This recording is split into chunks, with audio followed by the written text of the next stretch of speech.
A retired soldier recognized the tattoo on the man's wrist and ran away in fear. The assassin found out the man's information and was immediately terrified.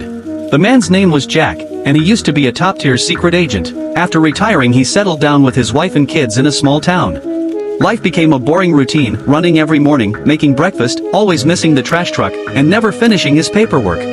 The weather was always gray and dreary. The factory was lifeless. Everything was dull and monotonous. A once feared and dangerous person, living an ordinary life as a nobody. Then one night something unexpected happened. Two masked robbers broke into his house. Jack quickly realized he could have killed them with a pool cue. But then he saw that one of the robbers was a woman. Her gun had no bullets.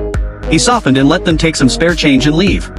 But his son thought he was a coward. The cops heard about it and mocked him for not being a man. Even the neighbors laughed at him for being useless. His brother-in-law looked down on him too and gave him a handgun for self-defense.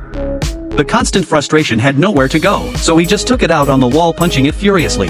On his way home one day, Jack ran into a group of drunks. They were harassing a girl.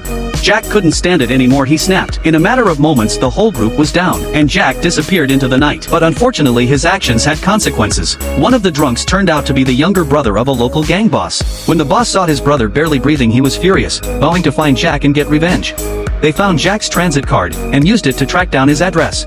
Meanwhile, Jack had just finished making dinner and was talking about vacation plans with his family.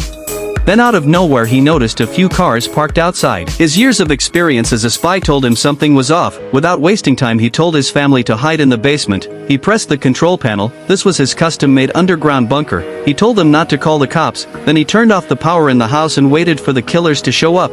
He grabbed a baseball bat and easily took out a few of them. But then he was ambushed. The next thing he knew, he woke up in the trunk of a car. He immediately bent his thumb and slipped off the handcuffs. From the sounds around him, he knew there were 3 people in the car. He grabbed the fire extinguisher and kicked the back seat over, then sprayed dry powder everywhere, blinding them completely.